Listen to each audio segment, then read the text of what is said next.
Yep, we are doing Alien 3. Um, yeah, I'm starting with Alien 3. That's right.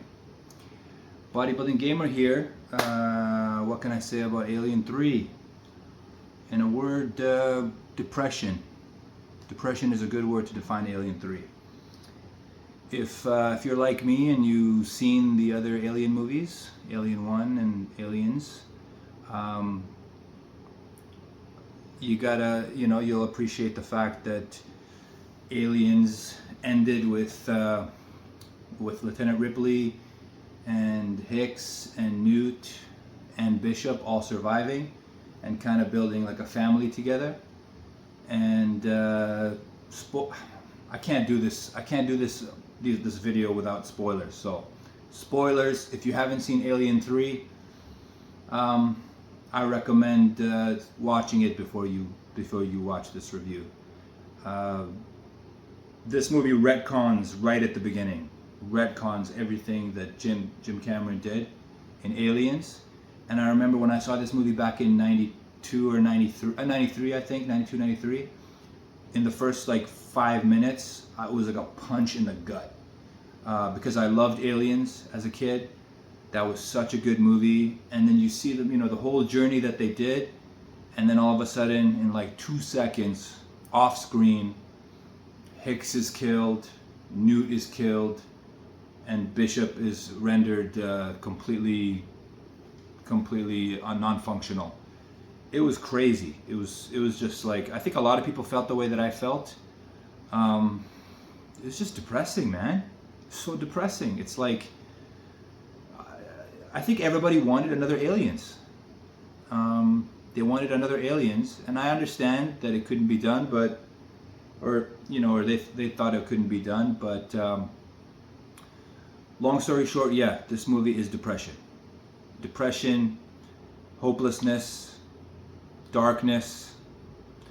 Yeah, you probably need anti-anxiety or anti-depression pills after you watch this movie.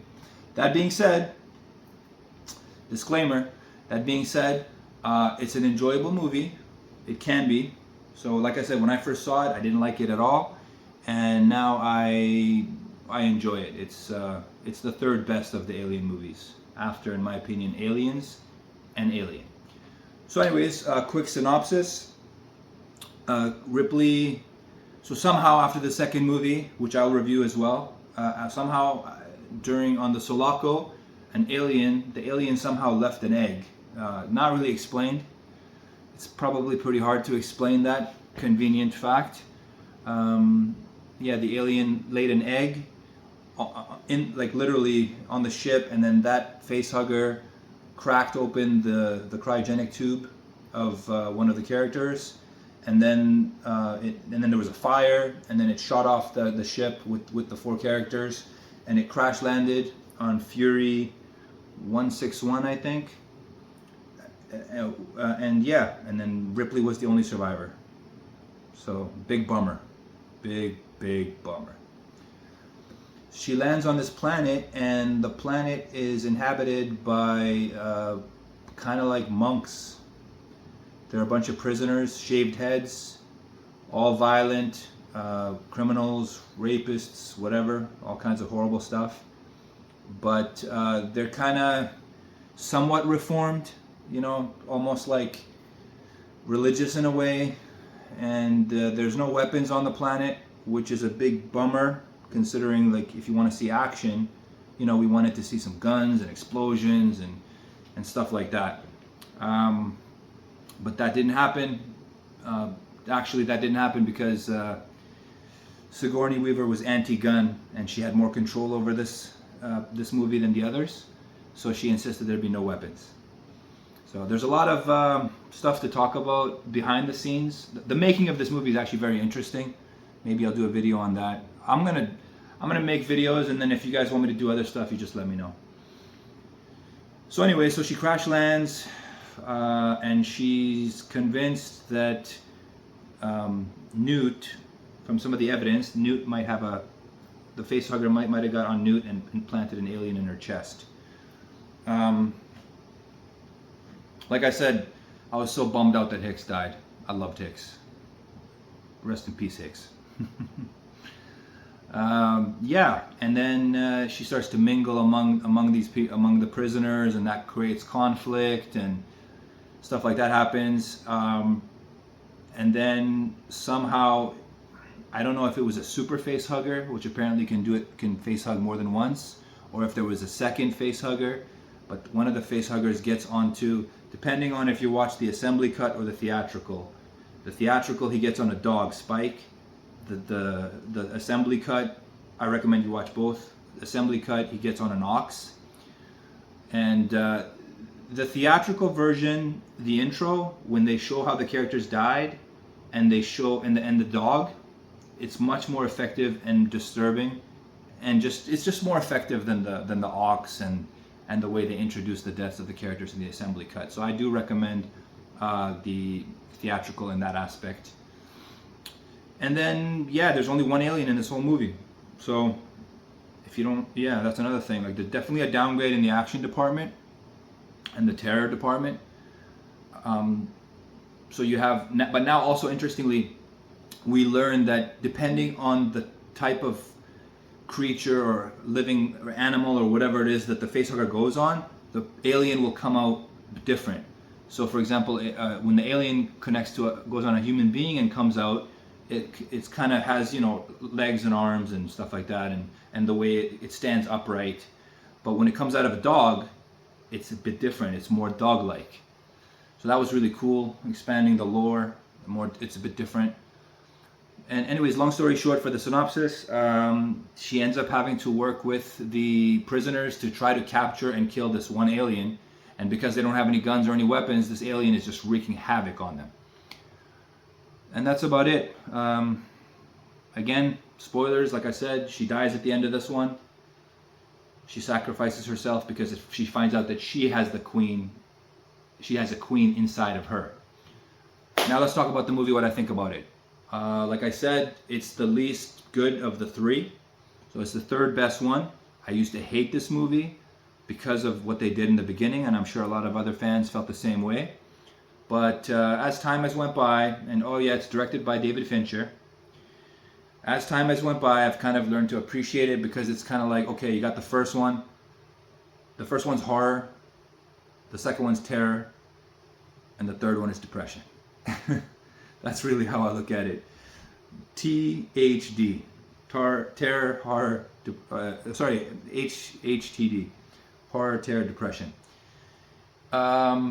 It's a good looking movie.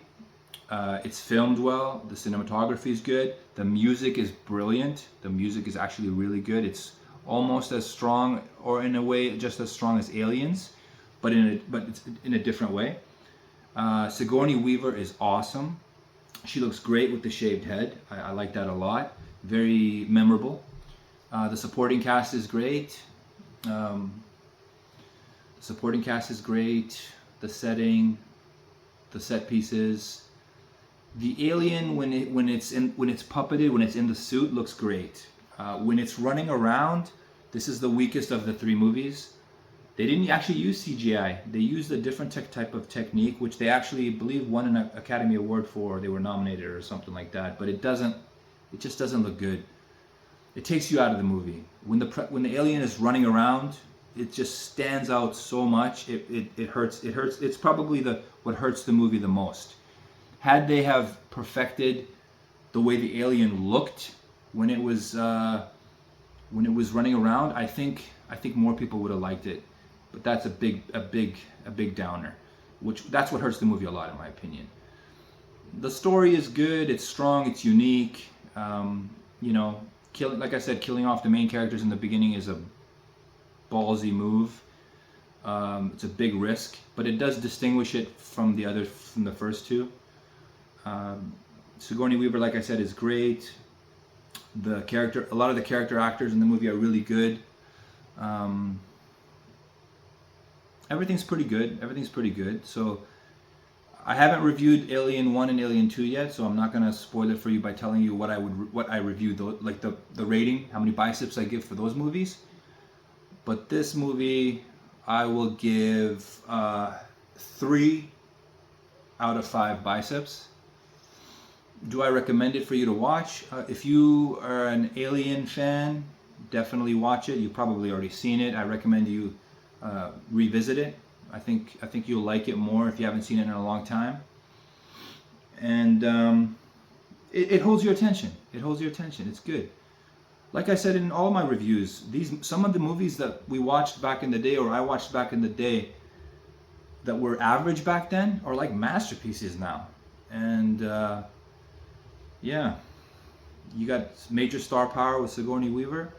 And my favorite scene in the movie, as you can tell, is right here. Is when the alien gets face to face with Ellen Ripley, and the reason that the alien doesn't kill her is because the alien senses that she has an alien in her chest. That's why. Okay, guys, that was a quick review. Hope you enjoyed it. I will do Alien 1 and 2, and maybe some of the other ones that are horrible, just so that maybe I can tell you what I hate about them, and you might enjoy me hating on a movie every now and then instead of just praising it. So again, guys, Bodybuilding Gamer here. Hope you enjoyed it, and send me your requests or whatever you want to talk about, and what other stuff I should review. Stay pumped.